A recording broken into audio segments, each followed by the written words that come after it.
Hi, my name's Jesse Hahn. I'm the inventor of Iron Horse Lift. And today I'm going to just demonstrate the key features of the Iron Horse Lift so that you can have a better understanding and see if it might be something that would work in your shop. So to start off with, I have one here in front of me.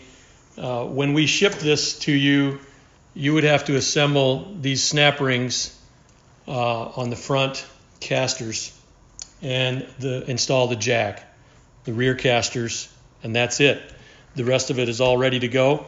There are some adjustments you can make with the frame leveling feature. That, as I looked at what was available today, I decided I wanted to get larger casters under the bike without the need for another jack mechanism or a lift.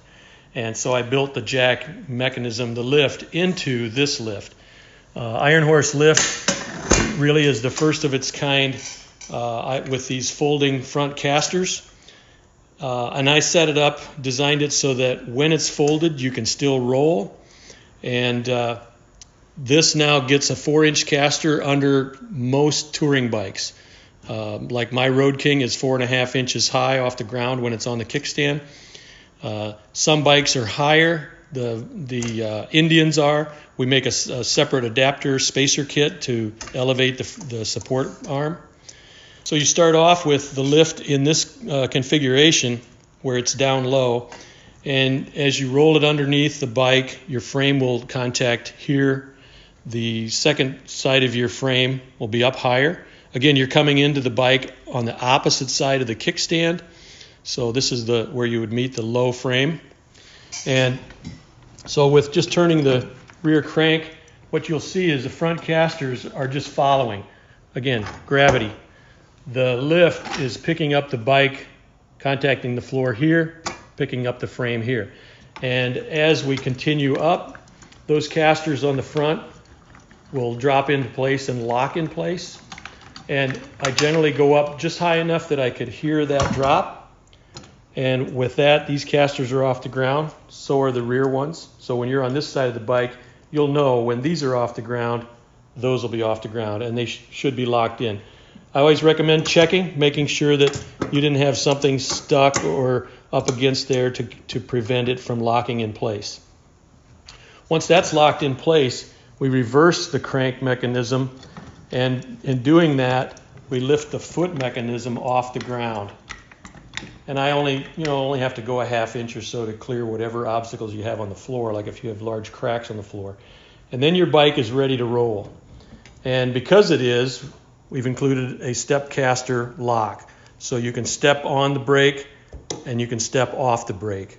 It's better than the side toggles that you typically see on casters. I found out that when you get 800 pounds of motorcycle or more on 4 casters, it wants to go generally downhill. So if you have sloped floor in your garage or your driveway, you can use the brake to stop it and park wherever you want. But one of the things I found is as you're trying to push it or pull it to a new location, that what you want more control than all casters. So I've applied for a patent on this. What I've done was developed a lockable caster. So there's 2 machined cutouts on this caster, and we have a drop pin here that drops into a keyhole. When the caster lines up to it, it locks it. And when that is locked in place, now you can push this and pull it like a shopping cart.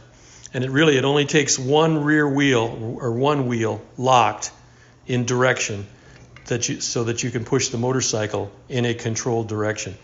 And I did it with 2 locations because, as you know, the bike will be sitting on the frame this way, front to back. And when I want to push the motorcycle in the long direction of the motorcycle, I would lock this caster in that direction. So now I can go behind the bike and push it, and it'll be just like a shopping cart, or I can go on the front and pull it and know that it'll follow me without wandering like a full caster assembly would. And by going to the side, that gives me the ability, like I did over there, push it to the wall with directional control so that it doesn't want to wander down away, kind of keep heading down the slope of the garage floor. As I mentioned too, the lift adjustments, we have basically these support arms with a nitrile pad. The nitrile rubber pad is bonded to the powder coat paint. That won't come off, and if you try to peel this off, you'll end up destroying the rubber. And we've tested that a couple of different times. And the pressure of the motorcycle on the frame here will not distort this rubber and push it out. So that's a huge plus. But back to this, basically this pin and a stack of washers give us the ability to adjust the front or the rear higher or lower as needed. And basically, you only do this once for your motorcycle. If your frame is running uphill, like some of the Dyna wide glides where they have a larger wheel in the front, you'll want to adjust the front to pick it up a little bit more, because that frame needs to be positioned at a low angle when it's lifted to get the wheels equal off the ground. And again, this is wrenchless. This pin is just a standard pin with a detent ball on it. And you'll do this once for your bike. If you have multiple bikes, you can adjust it. You just make a note how many spacers you need for one bike or the other, and you can swap between the two fairly quickly. So once we have the bike up and we decide now we've got it in position, we've rolled it to where we want it to be, we'll crank it back up again.